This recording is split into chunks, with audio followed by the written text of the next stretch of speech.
Google search result for your name is your digital business card. Today with AI, because people are doing due diligence, because it's a conversation, because these machines will answer verbosely about you as a brand, personal or corporate, you owe it to yourself to control that rabbit hole, because your client, your prospect is digging down and they will find all the stuff about you that maybe you don't want to be found, or the information that makes you look not authoritative. And that whole idea of saying, well, AI represents me okay. My question to you is, does it represent you to the height of your true value, your true authority, your true credibility? Search engines and AI are now the first layer of everyone's due diligence. Before a call, a meeting, or deal, people are asking Google or ChatGPT who you are, whether or not you can be trusted. And if any of those systems get your story wrong, you're going to lose opportunities without ever even knowing they existed. Jason Barnard helps business leaders fix that exact problem. He's the CEO and founder of Kalicube, where he works with CEOs, founders, and investors to control how Google and AI understands, trusts, and recommends them when high-stakes decisions are being made. So today, Jason and I unpack how brand representation in AI really works and why Inaction is quietly costing business owners credibility, deal flow, and revenue. Expect to learn how AI is influencing your prospects when they're making their high-stakes decisions. What AI search actually shows your prospects, what Google and ChatGPT say about you when you're not in the room, why great referrals die quietly before that first conversation, how inconsistent online information is costing you trust and deal flow, what you can do to make AI confirm instead of question your reputation, the best ways to stop losing opportunities you never even knew existed. Each one is an important topic that matters to all entrepreneurs. Enjoy this interview with Jason Barnard. The Business Owner's Journey. I'm Nick Berry, and I've got real business owners telling their real stories, sharing their real lessons and strategies so you don't have to figure it all out on your own. The state of AI in the world right now. Yeah. Particularly with branding.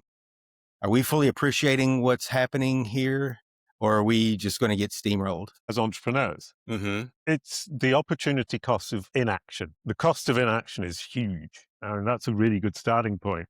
The cost of inaction in terms of how you're represented by Google and AI. With just Google, it was an important problem to some, but not to everybody. Now, as an entrepreneur, I would argue it's going to be important to everybody because the stakes just got shit tons higher. They don't realize that, do they? I mean, I say they, me too, right? I think the people who follow someone like yourself closely, it's probably registering, but seems like there's the masses out there who are still just kind of like, don't even know it's coming. Yep. And it's here. You've done the knowledge panel course and you've gone into all the geeky stuff of how to, and the brand search book, all the geeky stuff about how to manage brand in Google and now AI. But the pragmatic side of it is something that I don't address enough. And that's what I'd like to address today. What the problem is, what the cost is of inaction today for your personal brand and your corporate brand. You are on the leading edge. And someone that I think a lot of entrepreneurs look to help bring us along, to let us know, how much do we need to be paying attention to this, and where do we need to be focused? And it's going really fast.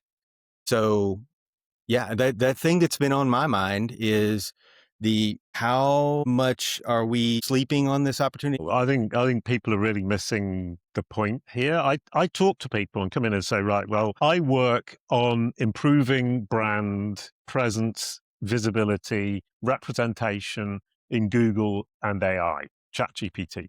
And people immediately start talking about, so how do you use ChatGPT for that? So no, I don't use ChatGPT. I change the way ChatGPT represents you, how often it's going to talk about you, how often Google AI mode will talk about you. And that's a real eye-opener for them.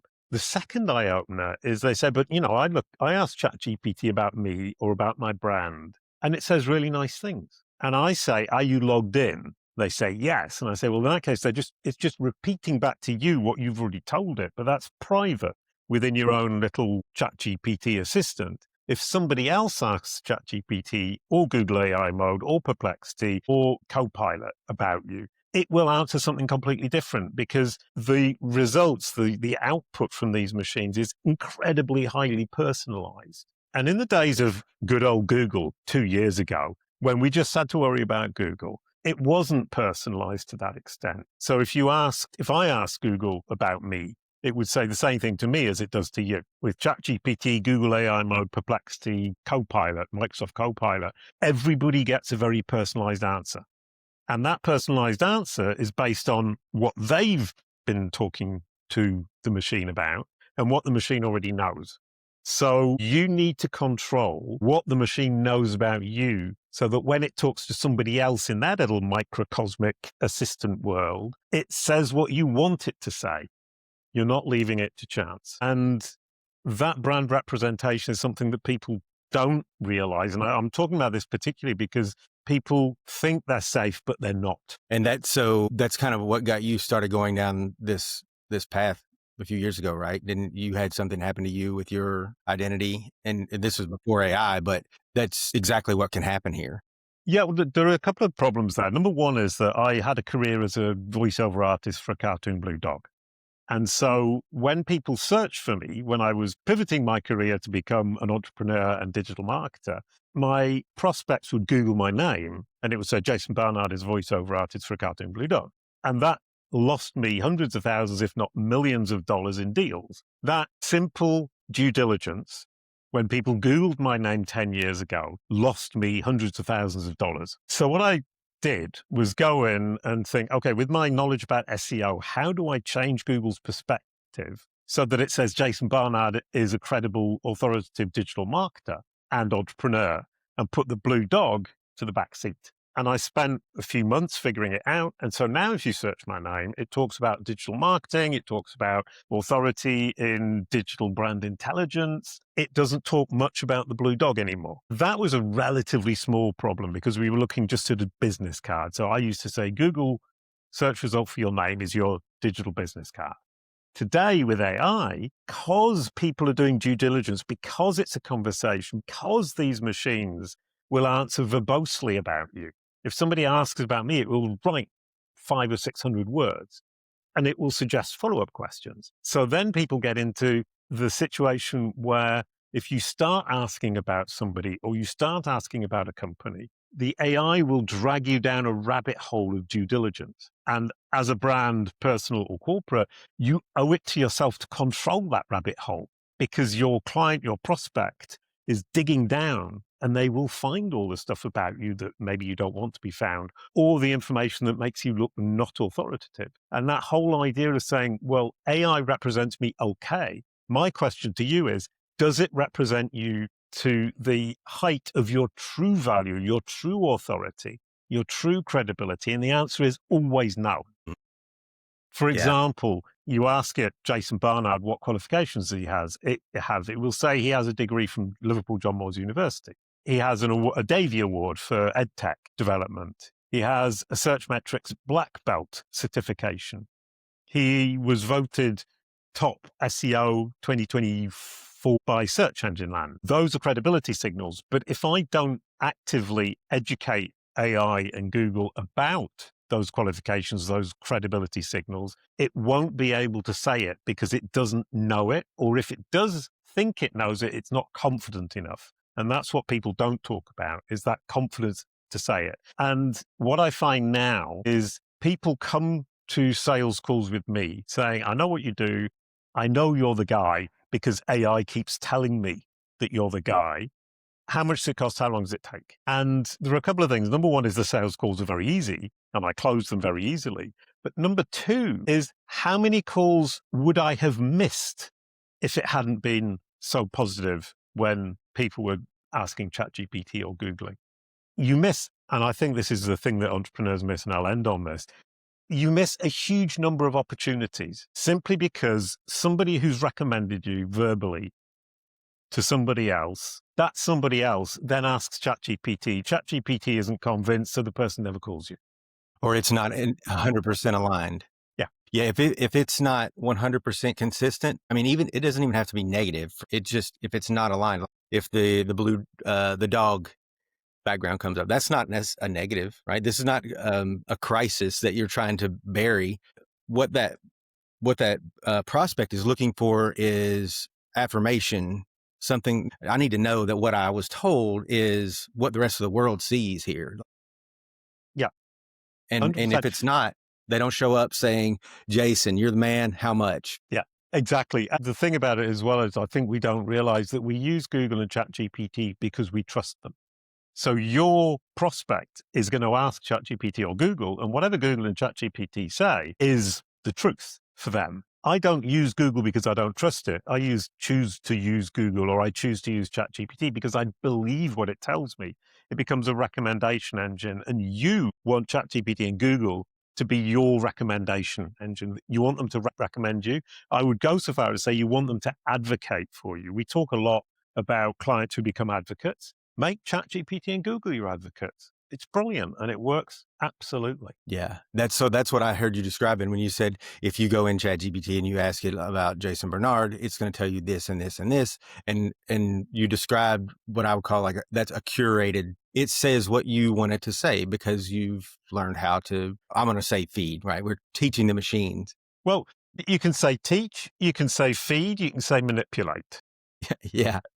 That's the strategy now, right? It's like taking what we used to try to do with SEO, and now we're trying to give it the information that we want it to have or that it needs to tell people what we want it to tell them. Right. And I'm sorry, one thing that's just occurred to me is it's actually easier now than it was in the days of Google 3 or 4 years ago. Really? Yeah, because we were talking about teaching. We're teaching a child who wants to understand, and the child is very logical. So if you give the child a truthful, logical, corroborated, consistent story, it will repeat it. If you can be consistent with your brand narrative over time and over space, i.e. across the entire internet and over the period of a year, the child will say what you want it to say. And with Google, that wasn't actually as easy as it is today. We've got 25 billion data points, which is written up on the wall behind me, that allow us to see into how these machines, not how they function, but what output we will get with a given input. So whereas with Google search, we were trying to figure out how it worked and we were trying to game the machine, we're no longer trying to game the machines. We're trying to teach them as children or feed them as animals. Okay, so what's your process for doing that? Like, how do I, as an entrepreneur, start to do that with ChatGPT? Right. Well, it's deceptively simple in that all of these machines are looking for what we call the entity home, what Google call the point of reconciliation, what you could call the canonical source of truth. And that's your website talking about you. And that seems counterintuitive. The machines are looking for your version of the story, basically. So you need to create your version of the story on your own website. Then you need to convince the machines that that is a relevant, honest, helpful version of your brand narrative. And you do that by making sure that whatever you're saying on what we call the entity home website, your own website, is repeated all around the web across your entire digital footprint. So your digital ecosystem is incredibly consistent, and it needs to remain consistent over a period of time, which is a year. And that's nice because for search, it takes a few weeks. For the knowledge graph, it takes 3 months. For the entire system to digest your brand narrative and to repeat it the way you want is about a year. So entity home website, give your version of the truth and your narrative, your justification of why you're a credible solution for the subset of their users who are your audience. Repeat that same narrative across your entire digital footprint, link from the entity home to the corroboration, from the corroboration back to the entity home. The machine goes round and round like this, backwards and forwards, into what we call the infinite loop of self-corroboration. After a while, it says, okay, like a child, I've heard that story so many times from so many trusted sources. That's true, I will say it. And that's when, if you use ChatGPT or Google AI mode, you get the same result as if Nick Berry uses it or John Smith on the other side of the world uses it. That's when you get your consistent brand narrative across the entire AI landscape. And that's where you stop losing clients. That's where you stop missing those calls that you should get. That's where that due diligence rabbit hole for yourself or your company is a safe place in terms of your ability to convert the prospects who are digging into your background, who are doing that due diligence in the AI, in ChatGPT, in Google, in Perplexity. Yeah. And so a super simple example of what that might look like, Jason Barnard, your description on your website and everywhere on the internet is CEO and founder of Kalicube. When we produce this episode, that's what will go on the episode page on my site. That's what will go on all the podcast platforms. That's what Jason is talking about in the consistency of the description. And it's also, that's an ultra clear statement. That's Jason is this, right? It's making a very clear assertion, and you're consistent with that everywhere. Yeah. So Jason Barnard is an award-winning entrepreneur, innovator, author, and keynote speaker. That's a great sentence. I say that across the internet. Jason Barnard is the world authority in digital brand intelligence. Jason Barnard and his company Kalicube work on precision brand engineering for their clients. Jason Barnard is the CEO in Kalicube. All of those are statements that place me as an authority and a credible figure for serving entrepreneurs who want to look after their personal brand in Google and AI. And I place all of them across the internet in a very consistent manner. And because the machines see it, they will repeat it. So that is the very simple sounding solution to getting these machines to toe the line and repeat your brand narrative the way you want. And what I love about this is it's such a simple truth, such a simple system, such a simple framework. Anybody can theoretically do it. The problem you have as an entrepreneur is you don't have the time, you don't have the headspace to deal with it. You don't have 25 billion data points. You don't have a proprietary tech layer that will make sure that all of this remains consistent once we've defined it, remains consistent over time and over space for that full year. What generally happens is people start, they do a couple of weeks, they do about half of it, they give up, everything's in a mess, they haven't actually improved anything or moved the needle. A year later, everything is even a bigger mess and the machines really don't understand. So if you're going to do it properly. And if you're going to do it, don't do it and then leave it and expect it to be a set it and forget it. You have to maintain it over time. And remember, other people are talking about you. You need to keep a track on that. And you need to make sure that when, for example, I'm on a podcast, that what you're saying about me corresponds to what I need to be said about me to keep that message consistent. And the more you're out there, the more people will write about you over which you have no control. At which point you need to make sure that your version is so consistent that even when somebody else's representation of you is a little bit messy, it's okay. The machines don't get confused. Mm-hmm. And that's a huge challenge. And that's what the 25 billion data points, the tech layer, and the 100 years of experience for my team come into play. The machines are taking in the information that you're producing about yourself. Then there are going to be other people who are producing information about you that are going to be taken into consideration. And then there are also other people who have the same name, or depending on your brand, so then it starts to really get dicey, I guess. Yes. Well, other people with the same name is a huge problem for AI because there are so many people with the same name. And even one individual person can have multiple facets. So for example, I'm saying I'm an entrepreneur, I'm an innovator, an author, and a keynote speaker. That could theoretically be 4 different people called Jason Barnard. How do I make sure the machines understand that's the same person? How do I make sure that it understands that I'm not the ice hockey player, that I'm not the professor from San Francisco Golden Gate University? That's really, really, really important. And it's a really big problem for the machines, which is why we talk about precision brand engineering. We need to be incredibly precise because we have, let's say, 10,000 people with the name Jason Barnard.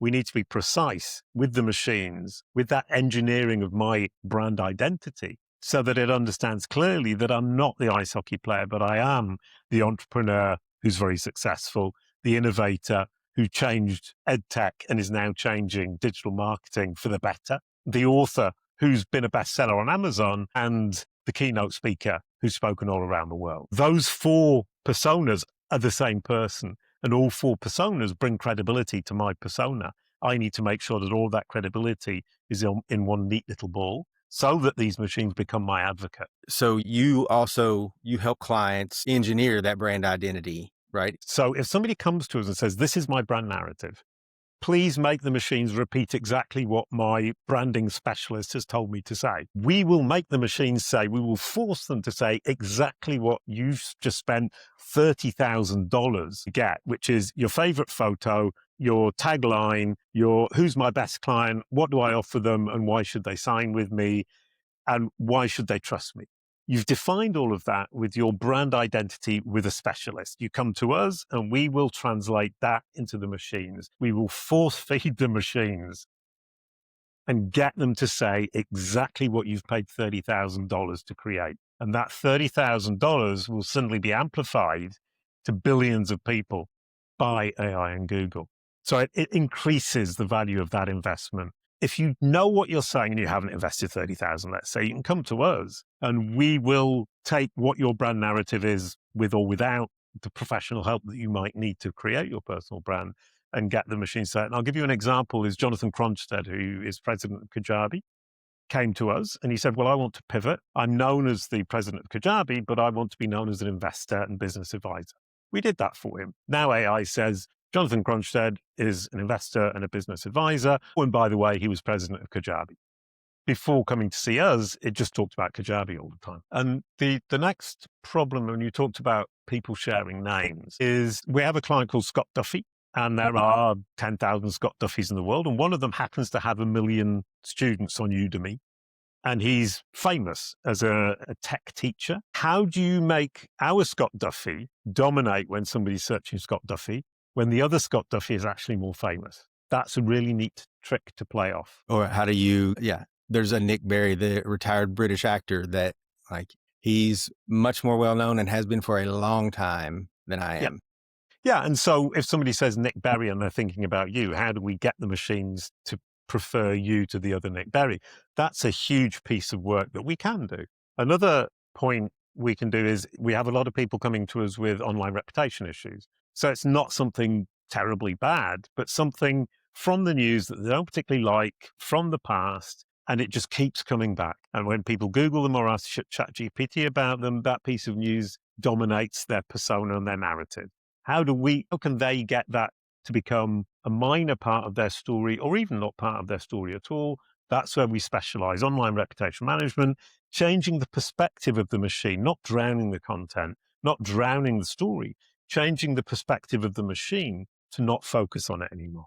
And leading on from that, another point is what we call namesake online reputation. So if I have somebody with the same name as me who happens to be a criminal, and Google or AI confuse me with that person, and all of a sudden I'm being talked about as though I'm the criminal, that's a huge problem. And that's a huge problem people haven't even begun to think about. And that confusion, that algorithmic confusion, brings namesake online reputation management, which we specialize in as well. How do we disambiguate you from the other person so that the machines don't talk about you as though you're that person? Yeah. So what's I'm picking up kind of to bring this back to the very beginning of our conversation, what everybody needs to be aware of is that the machine is establishing what your reputation is for you right now. Like if you don't do anything, it's happening. So you can try to be proactive from this point forward, or I suppose not, but it's happening. And I mean, you've just listed off the things, the risks that are associated with it. Well, I like the word proactive. Is that the other choice is reactive, and being reactive is much more painful and much more costly. Mm-hmm. If you're reactive, you're going to be suffering already. The problem is already right in front of you. It's costing you millions of dollars. Mm-hmm. So it's going to be much more painful. And if you're reacting to solve a problem of confusion in the algorithm's mind, it's much more difficult and takes much more time than to sort the problem out proactively.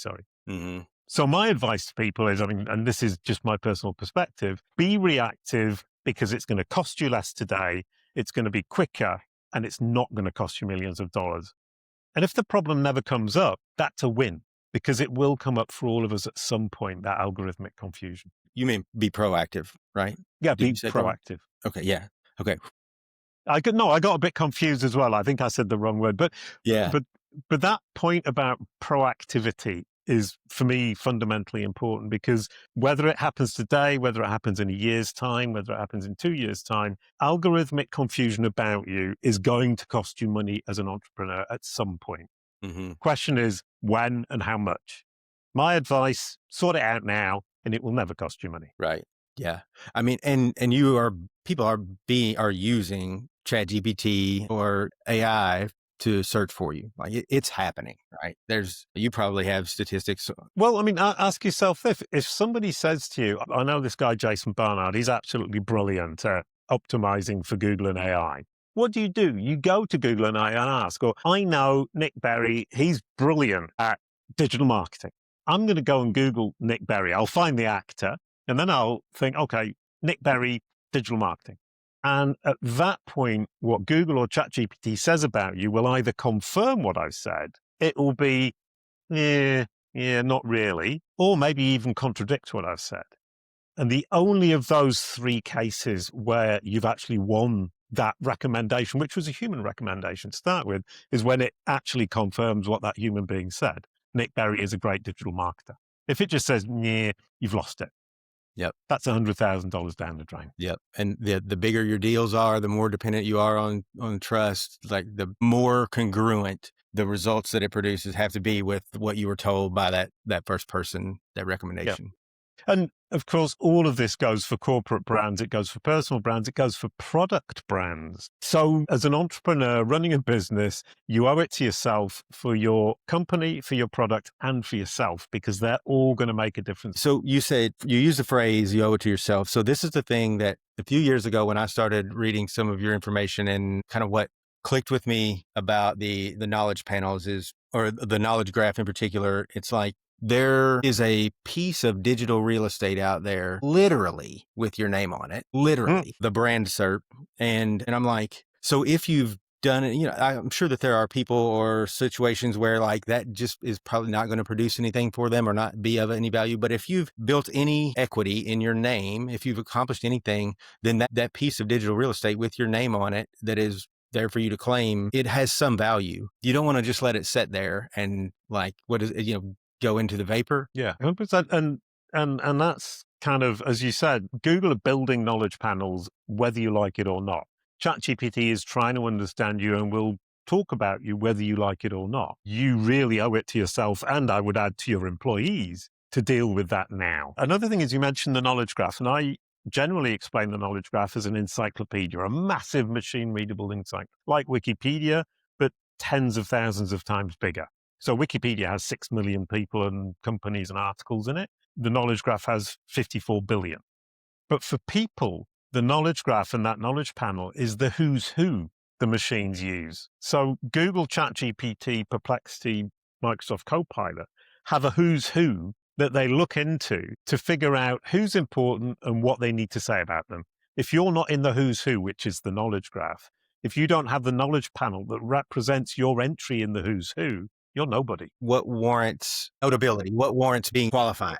That's a great question. Anybody can be in the who's who, literally.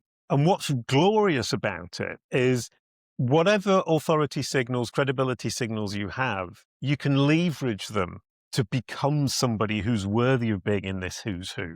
Because anybody who is on the same level as you, who isn't making any effort, is going to be missed by the machines and won't be put in the who's who. If you make some effort, you will demonstrate to them that you are a credible, authoritative figure in your niche, because the who's who is incredibly niche. So let's say Richard Branson is in anybody's who's who of entrepreneurship. Jason Barnard isn't, but Jason Barnard looks as impressive as Richard Branson in the context of digital marketing with Google and AI, because I've made sure that the machines understand that Richard Branson might be incredibly famous and worthy of a place in anybody's who's who. I'm worthy of a place in the who's who of digital marketing working with Google, ChatGPT, and other AI, to the extent that Richard Branson is valuable or helpful to a who's who, generally speaking. Does that make sense? It does. So anybody can have their place as long as they can prove authority within a niche, and that niche can be tiny. So I'm assuming you probably would, for Nick Berry to stand up, to show up for the audience that's searching for me rather than the British actor, it's going to come down to that niche. I've got to do more to establish myself as being that level of credibility in that niche. And then the machines are more likely to produce me as a result rather than the retired actor. Yeah. And if you think back to what I was saying earlier on about the machines being trained on your own input. So the more I talk to ChatGPT, the more it knows who I am. So my version of ChatGPT is very personalized compared to yours or John Smith on the other side of the world. If you've educated the machine, Nick Berry, about who you are, and you've disambiguated yourself from the British actor, anybody who's in the digital marketing space who types in the name Nick Berry, who talks about Nick Berry, will get you and not the actor. Because in your niche, for people who are using the machine within the context of your industry, you're going to be prioritized over the actor. So that's incredibly important. The more we move into the AI world, the more things become personalized and the more your niche authority is going to be important. So trying to compete with the other Nick Berry is a pointless exercise on the global scale. However, differentiating yourself, setting yourself up in a niche and dominating that niche makes sense. And if you can dominate it for your name, then you can start to build out and begin to dominate that niche in a more global sense. So it's a lot of siloed niches. Pick your niche, double down, dominate it from the bottom up. And we work at Kalicube from the bottom of the funnel upwards. So we say, dominate your name first. Any branded term, you need to be dominating that. Then move up to the middle of the funnel where it's consideration. Who's the best digital marketer in New York? You can dominate that if you've dominated your name. Then you can dominate the top of the funnel, all of the awareness stuff. What should I do about digital marketing? Jason Barnard from Kalicube says that digital marketing starts from the bottom of the funnel upwards, for example. I get cited at the top of the funnel, but I didn't start there, which is the mistake a lot of people make. Start with your brand, do that consideration phase, best specialist in X, in Y location, then you're going to hit the top of the funnel. And so it could be niches or something geographical. Great point. Yes. So you're looking at your name, brand name, company name, personal name, your industry, your location. Those are the three things that you need to focus on, you need to identify, and you need to double down and dominate from the bottom of the funnel upwards. Okay. All right. So, I mean, one thing we get with clients a lot of the time is they come in and say, well, I want to be world famous. Great. Okay. So what we will do is start with your brand in your niche. Let's identify the niche. So often we struggle to identify the small niche. We start with a small niche and then we build out to a slightly larger niche in a specific location. So it's going to be the best digital marketer for foods, pet supplies in New York. That's an incredibly niche geographical industry with your name.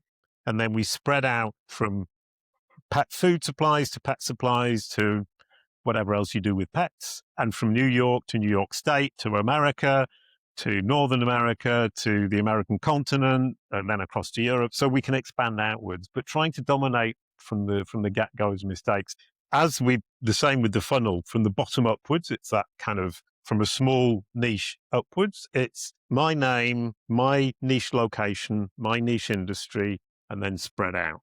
It makes sense. You go where you can be a bigger fish in a smaller pond, get your foot in the door, and then like expand upward from there.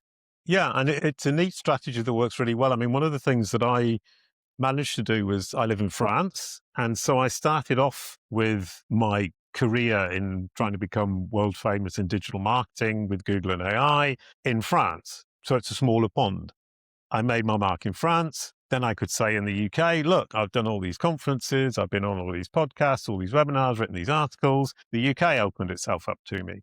Then from there, I could say to the American market, look at that. I spoke at Brighton SEO. I was working with Trustpilot.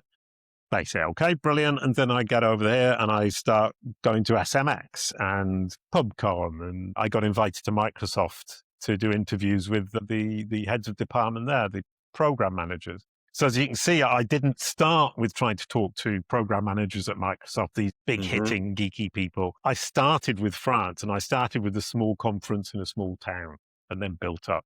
It takes patience and it takes a lot of courage and a lot of staying power, I would say. Yeah. And then the thing that's I think is really interesting is doing all of these things, on the surface, it could look like one particular outcome that you're aiming for strategically, and you are, but at the same time, it's getting in front of those audiences, right? But at the same time, you now know how to execute that plan and educate the machines. It almost has to be done in parallel with all of your marketing moving forward. Otherwise, like your online presence has a shelf life of, you're gone tomorrow. Yeah. No, and it's a great point, is a lot of people going on podcasts, writing books, who just kind of throw it out there and hope. Mm-hmm. If you're not intentional about how you place it online, how it's all joined together so that the machines understand, you're missing a huge opportunity of, once again, Google, ChatGPT, Perplexity becoming advocates for you. So let's say you do a podcast episode. If you don't optimize it for Google, ChatGPT, Perplexity, you're missing out on at least half of the value. And on this podcast, let's say 300 people watch it. Brilliant. Wonderful. That's 300 people who've seen this conversation and understand now what I do, what I can offer. If I can get Google, ChatGPT, Perplexity, whatever, to start reiterating that message to their audience, which is billions of people, all of a sudden that 300 becomes 300,000. That's worth making the effort, in my opinion. And then that's compounding. And then over time, for the other instances of you having done that same thing and doing it well, you're increasing the shelf life of each of these instances. And there's another beautiful trick. I say trick, strategy, let's say, that, for example, I go to a conference or I go to entrepreneur organization. I'm part of an entrepreneurs organization. So I went to their deal exchange in Los Angeles. So I then take pictures, take the selfies that we all do, and I record a message for one of my team members saying, I was at this event, I met that person, that person, that person. We talked about this. I saw this talk. I did that. I hung out with this person and talked to the people at the stand from Disney, let's say. She then writes an article about it with the photos, including the stand, the Disney stand, and the people I met, and publishes it online. That then brings me authority and credibility online that the machines can see and digest and understand and repeat, that makes me a better candidate to be recommended by them, advocated by them, with something that they could not have otherwise seen. Mm-hmm. And out there, if you're watching this, how many times have you done things offline that never really made it online or didn't make the impact online that they could? It's not because it's not online that you can't make it available, digestible, and useful to Google, ChatGPT, Perplexity. Yeah. Okay. And so something like the example you just gave, it's you've made it available online, and it also, the machines can reconcile that with everything else that you say about yourself, the topics you talk about, and even other people who may be at the event who might also say, you post a picture with Jason Barnard and say, I was with Jason Barnard and we talked about this thing, right? Exactly. And that's really, really important, because that information, their information, let's say 3 people post on social media about meeting me. That doesn't mean anything. 3 drops in a huge ocean. If I publish an article that says, I talked to all of these people, met Disney, met important person number 1, important person number 2, met Richard Branson, whoever it might be, and I put it on an article and I link to each of the social posts where somebody confirms it, the machines go through, they say, oh, right, yeah, okay, he did meet that person, that person, that person. Therefore, I can believe him when he says he met Richard Branson. So that tiny 3 drops in the ocean that would not make any difference to anything in isolation, if I can bring that all together in an article, point to those 3 tiny pieces, tiny drops of information, I get corroboration and the machines will believe me. So I'm leveraging huge value out of very little material. Yeah. I know it for someone who's not familiar with your approach and the things that you talk about, I get where it could sound like it's a lot, but you make it pretty simple. That's where the clarity, be clear with what you're saying, be consistent with what you're saying, and make sure, get it out there. And keep it up over time. So it's be clear, be consistent, push it out there and keep it out there over time. You'll win the game. And that's the key. And that's what we do at Kalicube, is the 25 billion data points, the tech that we built is purely to make the most of the little you have, or make even more of the a lot you have, and keep it consistent over time, because the machines need that duration of time to fully digest, fully understand, fully believe, feel confident, and go from not knowing who you are to recommending you to advocating for you. Who wouldn't want that? Yeah. And for anybody who's building a brand, I mean, so Jason has some really good resources that he gives away, and I'll include the link to those things. And I've been through them. I've used some of them. It's good. At the end of the day, you need to go be the brand. Jason's the guy when it comes to taking that brand to where it needs to be. We give all of this away for free. So if you go to kalicube.com/guides, KALICUBE.com/guides, you can get the process for free. So you can download it and you can get your team to work on it. That's fine. But as you said, you're not going to become an expert in this overnight. Your team aren't going to be able to do this perfectly overnight. And you've got better things to do, like run your business and be the brand. And if you want to run your business, be the brand, make money, and not waste time figuring it out for yourself, come to us. But if you want to figure it out for yourself, the guides are there for free. Yeah. And I mean, the resources are good. Like, I can vouch for them. I've read his book, took a course of Jason's a few years ago. Jason, I appreciate it, man. Thank you very much for the time. I love your information. So helpful. It's also a lot of fun to just kind of keep up with you. You're on the leading edge with this stuff. So I know every time I get something from you, it's like, all right, what's he figured out now? What's he trying now? And everything, there's always an angle. You're experimenting or testing, and that's what we need. Well, I'll leave you with one thing, which is the experimentation and testing, is I've just finalized the system in Kalicube to leverage these 25 billion data points to identify the exact pages online that make most difference to the machine's understanding and belief in your personal brand or your corporate brand. I run it through the machine. If you've got 10,000 pages that talk about you, or my machine rather, not me, my machine can prioritize them from best to worst, and you just go through them one by one from top to bottom. And you know that the ones at the top are the ones that the machines pay most attention to and that will move the needle the furthest. And you know that famous 80-20 rule, 20-80 rule, is from 20% down your list, you can start to not worry about it quite so much. So that first 20% is absolutely must do. And from there on in, it's nice to have. You don't waste time on content, on pages, on resources that don't move the needle. That's a huge, huge win. So from the beginning of this conversation to this point, what you has landed with me is that we've gone from we can guess on our own, we can wing it on our own, all the way to, you've got the process mapped out. Like, you kind of know here's how this is done and here's where you need to do it. So that's a far cry from the guesswork that we might be left with otherwise. That's a great way to put it. And thank you for ending the episode so neatly. Beautiful. Yeah. My pleasure. Thank you for being here. Thank you. Thank you so much for listening. If you found the show valuable, you can say thanks and show your support simply by taking a quick second to like, share, and comment on the show. You can also find more information about each of my guests, all of the resources from the show, and myself at nickberry.info/TBOJ.